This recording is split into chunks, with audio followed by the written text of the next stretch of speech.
Welcome back to another episode of Rock Boys Football. Mike Elko, Texas A&M, late Saturday night land what seemed to be, by far their number one running back target in the 2026 cycle as four-star running back Jonathan Hatton Jr. committing to Texas A&M. Now this is one of those kids that I do not need to work that hard to sell for the Texas A&M fans. You're talking 6'1", 205 with a 10.6 in the 100-meter dash. I mean, that size speed combination, you don't see many running backs come out with those kind of metrics. And then you take a look at the high school film and say, all right, extremely productive down there in the state of Texas at the high school ranks, back-to-back 1,000-yard seasons. And I think that stands out to me the most is that junior year, only 134 carries, ran for almost 1,200 yards. This is a guy that is averaging nearly 10 yards per carry and has legitimate breakaway speed at the running back position. It's hard to find running backs that check the boxes of, hey, I'm a big physical back that can run between the tackles, that can deal with contact, but also have that legitimate home run breaking ability.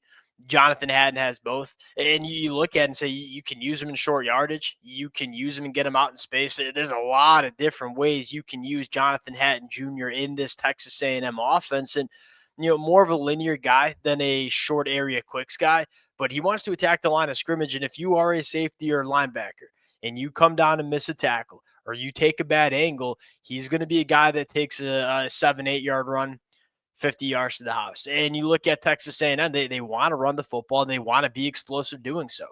Jonathan Hatton's going to help you do that in a big time way.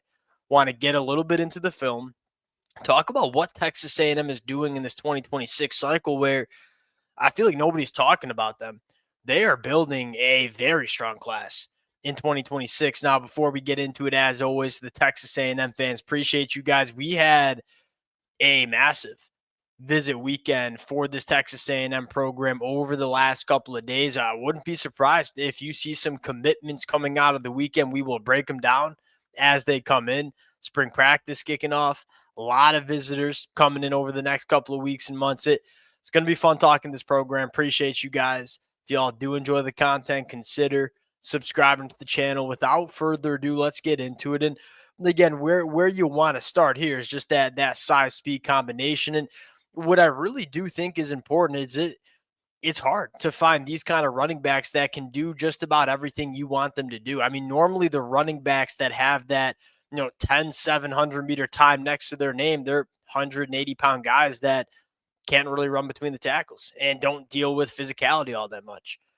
Jonathan Hatton has that kind of home run speed that you see with some of those smaller running backs, but at the same time is a guy that it's 3rd and 1, and you got to have a running back that can pick up 2. Jonathan Hatton can do that in a big time way. You turn on the film and you saw a jump. And I remember watching this kid as a sophomore and is like, really, really good athlete, big, strong, fast, maybe not the best feel at the position.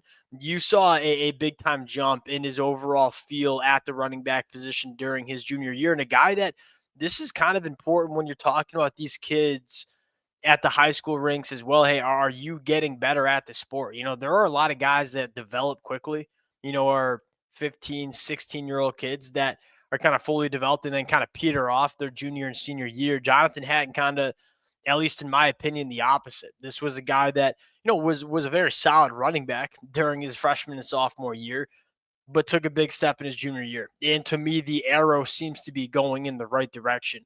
And you turn on the film and there's a lot to like about him. Like, he's no nonsense guy. He wants to get downhill. And again, if you are a safety or linebacker and you take a bad angle, he will run away from you and you don't stand a chance in catching him.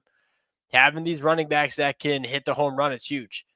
Continue to work through the film, and you really do get a sense that the short area quicks are kind of nice. When you look at the athletic profile, it's all right. He's really big. He's really fast. Does he have that ability to make people miss? You see the field. I mean, stick your foot in the ground, go make someone miss. And then, hey, if you're this guy backside, I think this is a linebacker taking a bad angle. Talk to you later. We're gone. I mean, he has that speed that if you are a safety and linebacker and you come down to Phil and you're not taking a good angle, he will hurt you, and he will hurt you in a big way. Continuing to work through the film, patient running back, more of a one-cut guy that really does want to attack the line of scrimmage and get vertical, which look, I think you see so many running backs coming out of high school that do a little bit too much, dancing around because they can get away from it or get away with it at the high school ranks. And you go back and say, we want to attack the line of scrimmage, and we hit one again. Safety coming down to the box, takes a bagging angle, fills the wrong gap. This ain't going for 10 yards. It's going for 90 and a touchdown because nobody is going to catch him on the football field.